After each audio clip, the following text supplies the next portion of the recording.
Welcome back to Tuesday Toolbox. Today we're going to address a question that comes up quite a bit in remodeling. Is that a load-bearing wall? And first of all, for those that may not understand exactly what I mean by a load-bearing wall, let me define that term. A load-bearing wall is a wall that's carrying from above structural load.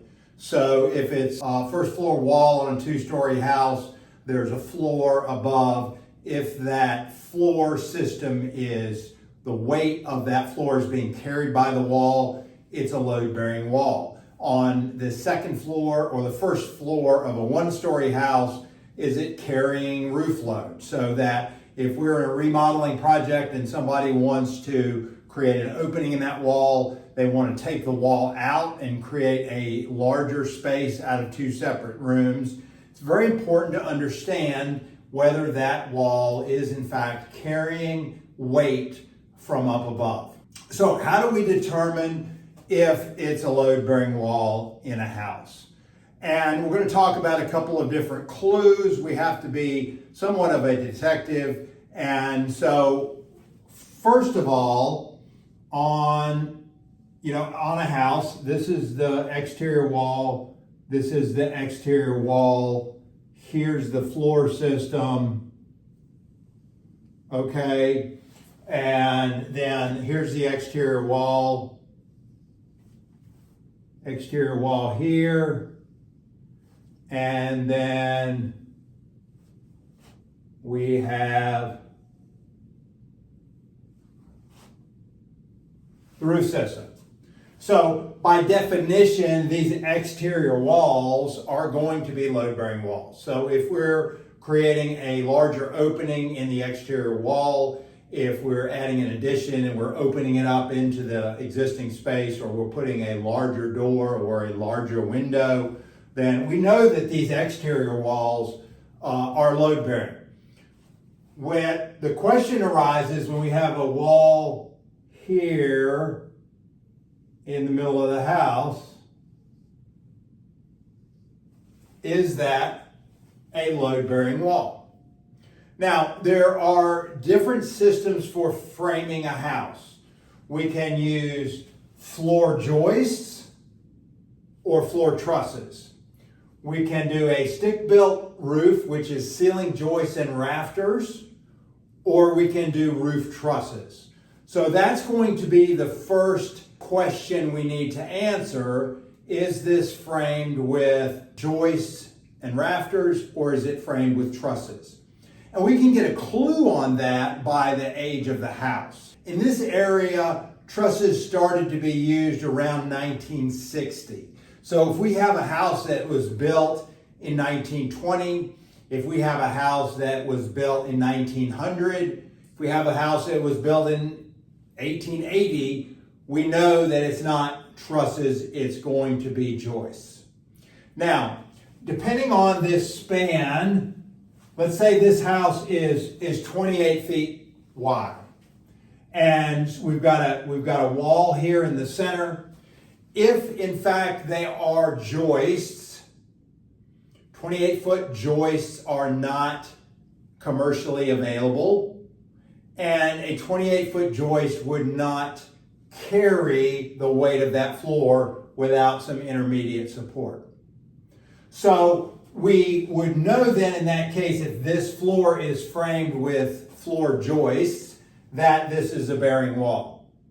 If we can see into the framing, if we can see that in fact there are 2x10s and they overlap on this wall, in other words, this one comes a little past the wall and stops, this one comes a little past the wall and stops, then we know that's a bearing wall. The same way in the attic. If we can look up into the attic and see that the roof is framed conventionally, that is ceiling joists and rafters, and we can poke our head up in the attic and we can see the ceiling joists lap right here over this wall, and this one comes over here, then we know that's a bearing wall. If the house is framed with trusses, it gets a little more complicated. A floor truss is a manufactured framing component, has a 2x4 flat on the top. It has a 2x4 flat on the bottom. And then in here are webs. And they often look like this and like this. And so if there's a wall here, we know that's not a bearing wall because that point in the truss is not designed to carry any weight. If in this truss we have a double upright here,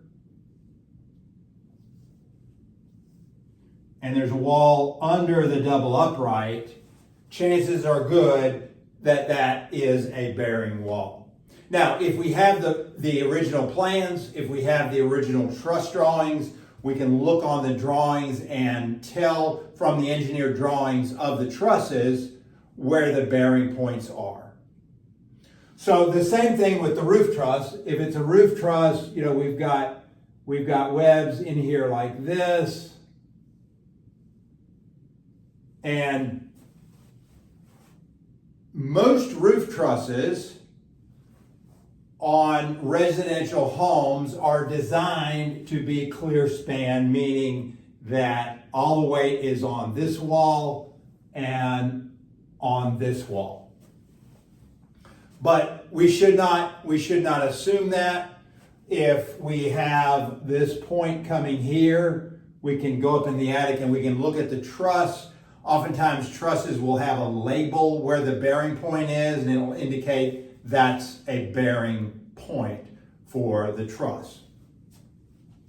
So it's not, cut and dry. There's one acid test. You have to kind of read the clues. You have to look at the circumstances. If you have access to the original blueprints and the original truss drawings, that would be where I would look. And if you still don't feel confident, the person to really ask and determine is a structural engineer who is trained and certified to come in and look at bearing points, look at the way a house is built. And certainly if you have to then take out a bearing wall and design a beam, a girder, design a modification to a truss in order to replace that bearing point, absolutely recruit the services of a structural engineer. So I hope this has helped.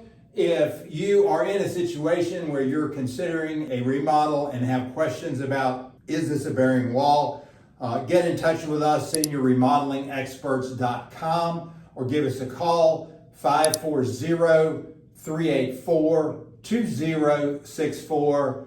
And thank you for watching Tuesday Toolbox.